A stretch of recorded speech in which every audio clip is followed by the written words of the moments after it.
Sana Mwaluse Meshak kwa taarifa hiyo. Mtazamaji, mpango wa kuendeleza mafunzo ya urubani nchini umejipata katika njia panda baada ya kuzuka kwa mgogoro kati ya usimamizi wa Oli Airpark County ya Kajiado na shule ya urubani ya Kenya kuhusu upanuzi wa uwanja huo wa ndege.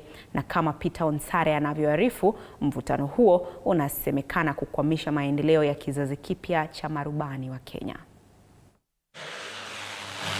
Doa limeingia katika uwanja wa ndege wa Orly, kaunti ya Kajiado, ambao umekuwa kituo mbadala kwa wanafunzi wa urubani waliohama kutoka uwanja wa ndege wa Wilson jijini Nairobi kutokana na msongamano na hofu za kiusalama.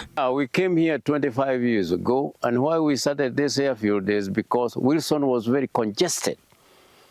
Everybody in Nairobi now knows Wilson Airport for flight training is very dangerous because of all those high flats that have come up. Shule ya urubani ya Kenya inayoongozwa na Kapteni Joseph Matini Ririani, mmoja wa marubani wa kwanza nchini, inasema kutopanuliwa kwa uwanja huo kutaathiri mafunzo kwa marubani.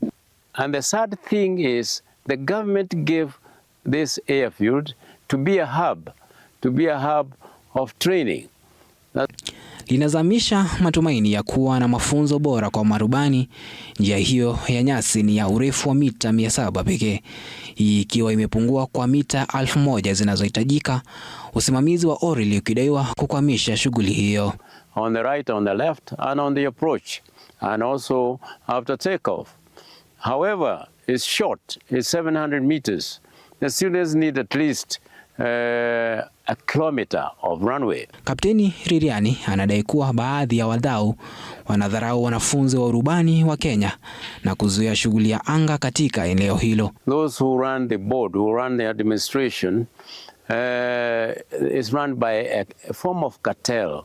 They do not want development in this airfield. Mgogoro huu ukiendelea unaweza kupunguza fursa za mafunzo na kukwamisha vijana kuingia sekta ya anga, wakati mahitaji ya ujuzi huo yanahitajika.